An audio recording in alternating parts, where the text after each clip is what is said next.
De Bagneux à Villejuif, de Montrouge à Cachan, comme dans toutes les villes du territoire, les maires de la vallée scientifique de la Bièvre mènent des politiques d'aménagement volontaristes dans une vision partagée des nouveaux défis à relever.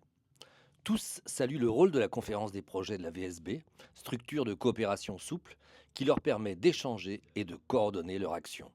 Sur ce territoire, l'heure est à l'achèvement des grands projets nés il y a des années, à l'ouverture des nouvelles lignes de métro et aux mutations profondes exigées par le défi climatique et l'essor du télétravail. Marie-Hélène Amiable, maire de Bagneux, revient sur les négociations en cours avec les propriétaires de la ZAC des Mathurins. Je vais le dire comme je le pense, Bien je sûr. pense qu'ils ont des marges, donc il faut réduire ces marges. Voilà, c'est ce que nous essayons d'expliquer, de porter. Je crois que les deux propriétaires privés comprennent les enjeux d'aujourd'hui, ils sont aussi sensibles. Évidemment, la question, c'est l'équilibre financier de l'opération sur des terrains qui ont été achetés, j'ose le dire, trop cher à mon avis.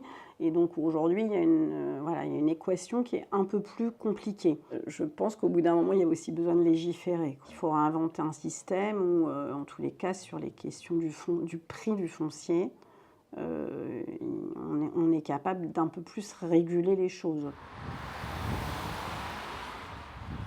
Les choix de ville, de venir dédensifier à certains endroits, de venir protéger des espaces, y compris de les développer, de les sanctuariser en espaces collectifs verts, je pense à la ferme urbaine au sud, sont quasiment exclusivement de la dépense avec en face quasiment aucune recette autre que la subvention publique qui est en berne et qui va l'être d'autant plus dans les années à venir. D'abord, moi j'ai l'immense chance, je répète à l'envi, d'arriver dans une construction politique qui a une histoire, qui perdure. C'est de devenir maire de Villejuif.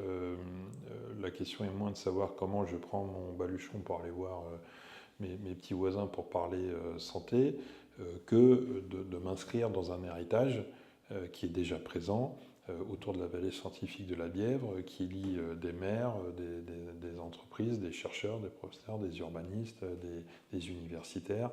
On a tel problème, ça concerne qui? Bon, mais qui appelle, qui voit qui, comment se répartit les tâches? Je crois que c'est ça l'essentiel dans cette affaire. Ça va être d'autant plus fort dans la période qui s'ouvre d'incertitude institutionnelle, de fragilité financière. Je crois qu'il n'y a pas de salut sans la coopération, sans l'intelligence collective.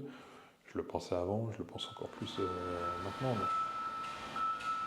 En tant que maire, on doit résister à une espèce de pression qui voudrait que partout où c'est possible, on puisse construire.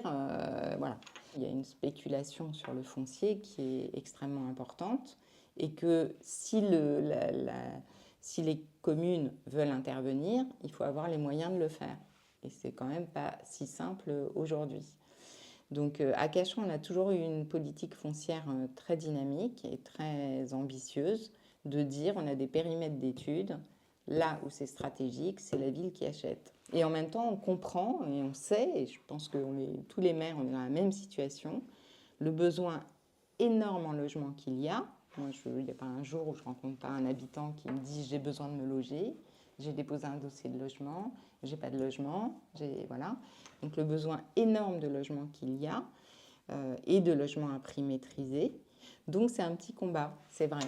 Et parce qu'on n'est pas on est dans une logique d'abord de faire la ville, d'aménager le territoire et de service public, en vérité. On n'est pas dans une logique financière de rentabilité. Si on raisonne un peu macro, on voit que la France décroche dans pas mal de domaines.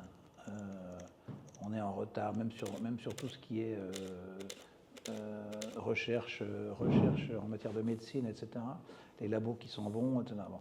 Donc je pense qu'on a un gros effort à faire au niveau national et donc au niveau territorial. Mais comme l'Île-de-France est la première région en matière de recherche, on a vraiment besoin de transformer cette recherche publique en industrie et en création de valeur. Donc c'est vraiment ce travail qu'il faut faire.